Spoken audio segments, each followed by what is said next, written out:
अस्सलाम वालेकुम मतीउल्लाह जान NJTV। Supreme court of Pakistan में आज जस्टिस मोहम्मद अली मज़हर, जस्टिस मसरत हिलाली और जस्टिस शाहिद बिलाल पर मुश्तमिल 3 रुकनी बेंच ने एक बहुत बड़े कानूनी नुक्ते पर बड़े वकला बशमूल अटॉर्नी जनरल के दलाइल सुने। वो कानूनी नुक्ता ये था कि जो 27वीं तरमीम के बाद वफाकी आइनी अदालत बनाई गई थी आइन की तशरीह के लिए, तो कुछ माह पहले इस हुकूमत ने नैब के कानून में तरमीम करके जो नैब की अदालत की सज़ा थी उसके ख़िलाफ़ हाई कोर्ट में जो अपील होती थी, उस अपील के ऊपर फ़ैसले पर हतमी फ़ैसला अपील का हक़ सुप्रीम कोर्ट से लेके वफाकी आइनी अदालत को दे दिया गया था। मगर मसला ये था कि ये तो हतमी नैब की सज़ाओं का मामला था जो हाई कोर्ट के फ़ैसले के ख़िलाफ़ वफाकी आइनी अदालत में अब नए नैब कानून के तहत जाना था। मामला ज़मानतों का जो था उसके अंदर ये कहा गया था कि नैब के कानून में तरमीम के ज़रिए हाई कोर्ट में नैब के सज़ा याफ्ता मुलज़म को अपील का हक़ दिया गया है। अब जो अपील का हक़ दिया गया है या बेल में, ख़ास तौर पे जो बेल में ट्रायल कोर्ट इनकार करती थी उसमें अपील का हक़ हाई कोर्ट में गया था, तो वफाकी आइनी अदालत के पास जो अख्तियार समाअत था हाई कोर्ट के फ़ैसलों के ख़िलाफ़ अपील सुनने का, वो उन मामलात में था जो रिट जुरिस्डिक्शन में हाई कोर्ट में लाए जाते थे।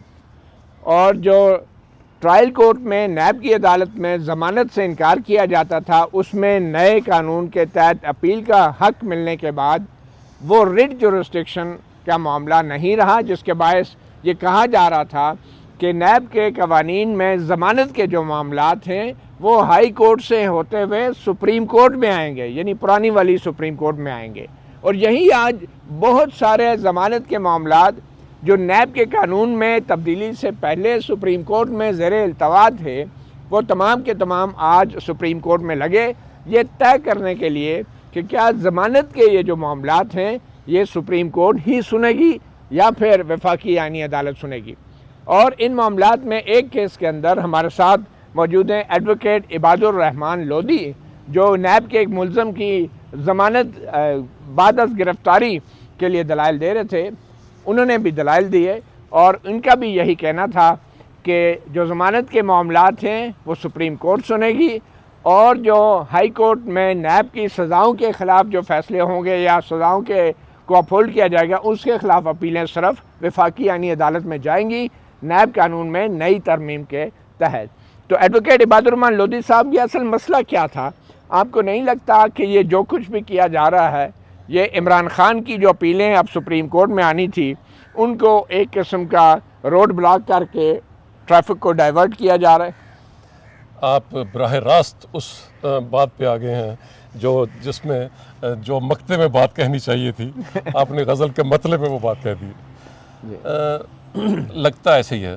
ये जो अमेंडिंग एक्ट आया है 5/3/2026 को, इसमें महसूस ऐसा हो रहा है कि वो उसकी जो उस जानिब से अपील्स अगेंस्ट कन्विक्शन आनी है हाई कोर्ट के फैसले के बाद, और उसके 426 की जो पिटीशन होगी जो सस्पेंशन ऑफ सेंटेंस को डील करती है, release on bail after suspension of sentence, वो जुरिस्डिक्शन तो दे दी फेडरल कॉन्स्टिट्यूशन कोर्ट को, लेकिन सुप्रीम कोर्ट अभी तक इस मामले में अभी तक क्लैरिटी ऑफ माइंड का मुजाहरा नहीं कर रही। आज भी हमारे आर्गूमेंट सुनने के बाद जो उन्होंने एम्बिगुटी उनके माइंड में जो मुझे नज़र आती है, 426 और 497 की जुरिस्डिक्शन को वो एमलगामेट कर रहे हैं, कंफ्यूज कर रहे हैं इस इशू को।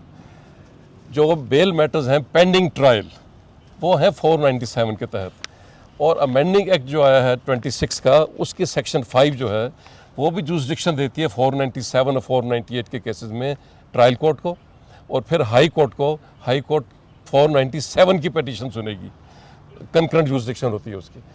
उसके ख़िलाफ़ जो पिटीशन आएगी जो मैंने फ़ाइल की हुई है उस नैब के मुलज़िम की जिसका ट्रायल अभी पेंडिंग है, उसकी पिटीशन जहाँ पे पेंडिंग है, और सुप्रीम कोर्ट या अटार्नी जनरल या नैब वो ये कहते हैं कि इसको भी सेकंड अपील के तौर पर ट्रीट किया जाए।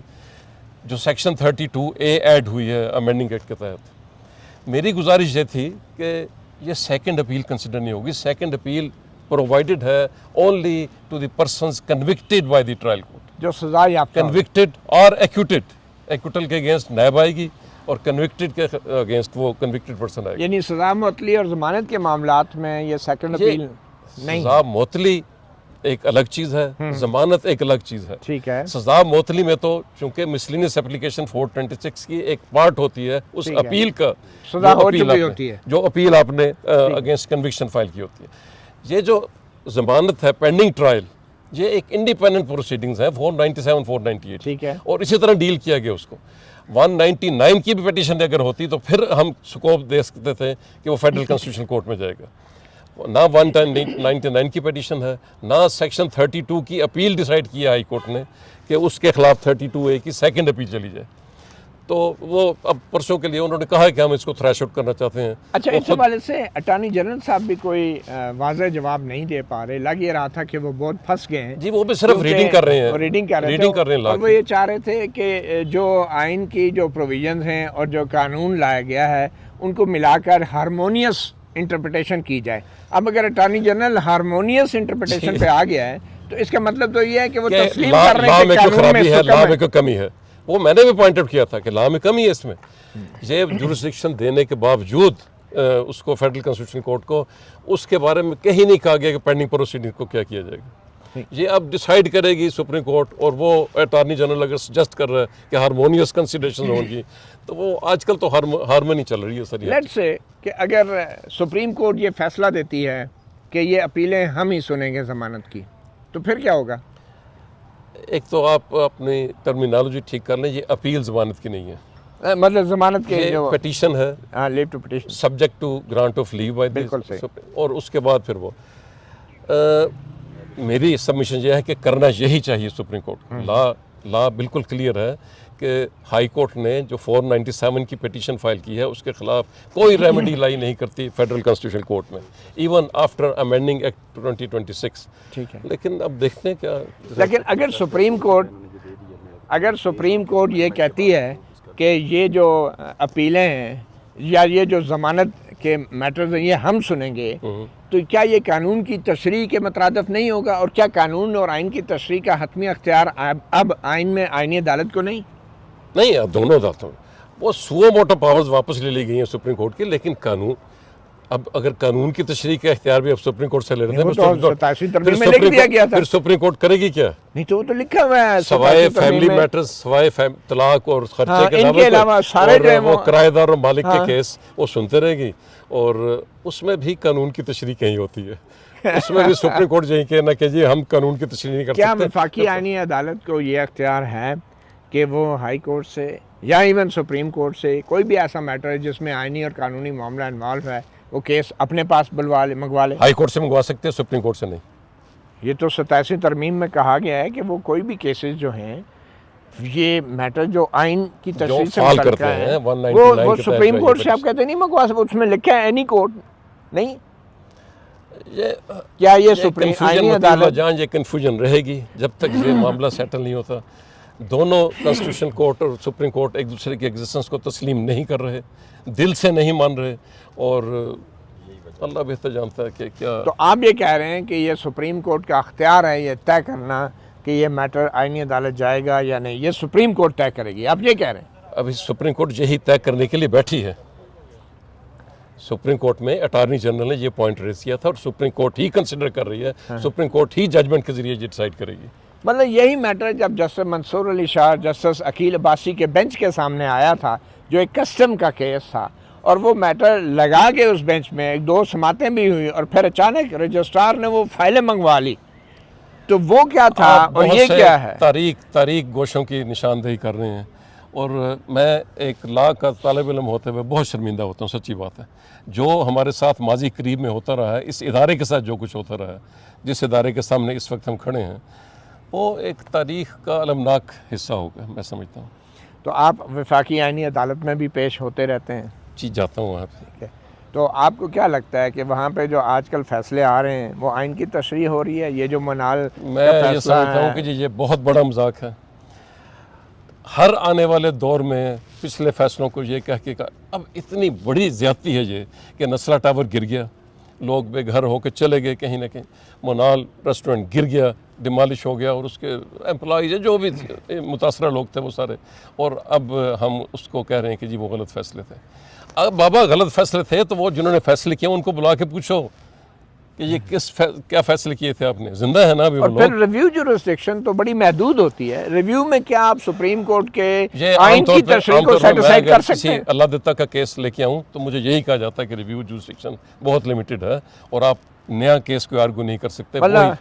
रिव्यू जुरिस्डिक्शन में ये कहा गया जो सुप्रीम कोर्ट ने पहले आइन की तशरीह की थी वो गलत थी। ये जो नस्ला टावर और मोनाल का जो इशू इस वक्त फेडरल कॉन्स्टिट्यूशन कोर्ट ने, ये एक कोशिश है वन कॉन्स्टिट्यूशन एवेन्यू को बचाने की मेरे नुक्ते नज़र में।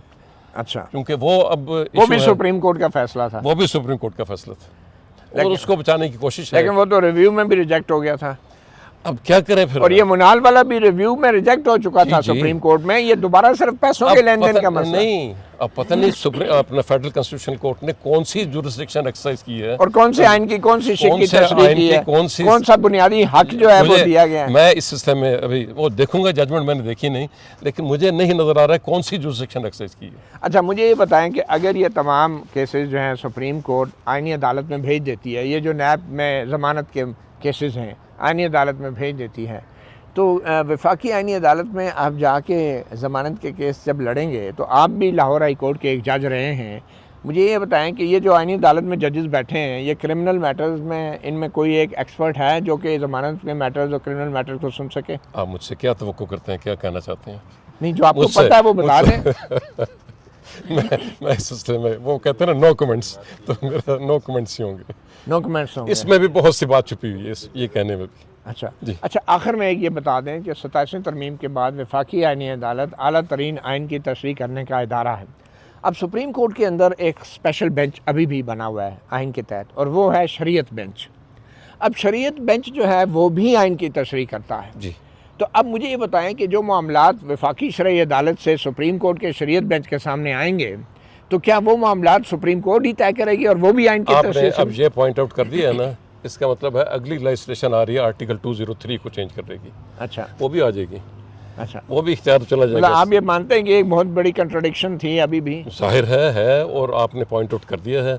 ये बात जब वहाँ पहुँचेगी तो वो देखेंगे कि आर्टिकल 203 को भी डील कर लें, इसमें भी अमेंड कर दें, ये भी इख्तियार दे दें वो जो नई तश्कील शुदा अदालत है। बहुत शुक्रिया एडवोकेट इबादुर रहमान लोधी साहब, साबिक जज लाहौर हाई कोर्ट। और आपको बताते चलें कि अगली तारीख जो है वो 16 जुलाई की मुकर्रर की गई है, 11:30 बजे का टाइम दिया गया है और चीफ जस्टिस से दरख्वास्त की गई है जस्टिस मोहम्मद अली मजहर के इस बेंच से कि इसी बेंच के सामने इस केस को लगाया जाए, प्लीज़ इसी बेंच के सामने, पहले वाला काम ना हो।